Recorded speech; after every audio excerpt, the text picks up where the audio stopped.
Haya. Sharon. Yes. Mambo. Poa sana. Ukoaje? Uko poa? Uko Nairobi? Niko Nairobi. Nilikuwa nimekuja kufundia mtu hapa wifi, lakini saa hizi iko sawa. Oh, uko na kazi? Niko na kazi hapa, nilikuwa nimekuja kufanya. Hii mambo ya wifi. Ukoaje lakini? Uko poa kwaje? Mimi pia niko poa. Mbona nakupigia simu yangu utakushika? Nilikuwa nataka kuja kukuona. Sio hivyo. Sikuona wallahi, sikuona call. Je, mbona ukuona? Si unajua mimi nimekupigia karibu kila siku tangu nikuje. Pole lakini. Sasa ulikuja Nairobi lini? Juzi. Juzi? Nakupigia simu hata ushiki. Na uko na job. Umekuja Nairobi na uko na job. Si uko na bahati? Ni Mungu. Ni Mungu. Sasa mimi nakaa hapa. Unakaa huko? Unaona ile nyumba iko pale? Mimi nakaa hapo.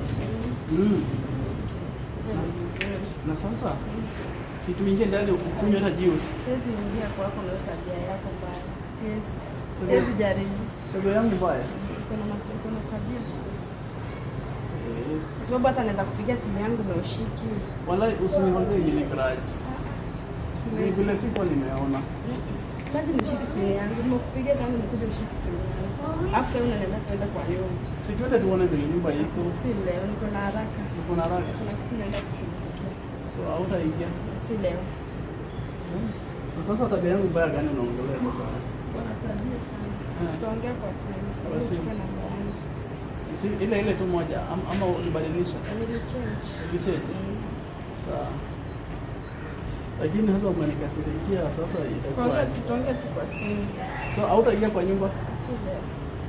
Hata by the way kuna kitu kingine nimekubaia iko hapo ndani.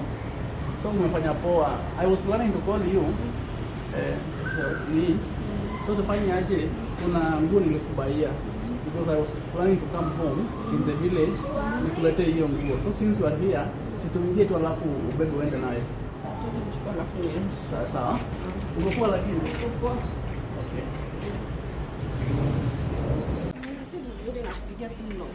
Sio vile unafikiria. I was planning to come back home. So actually,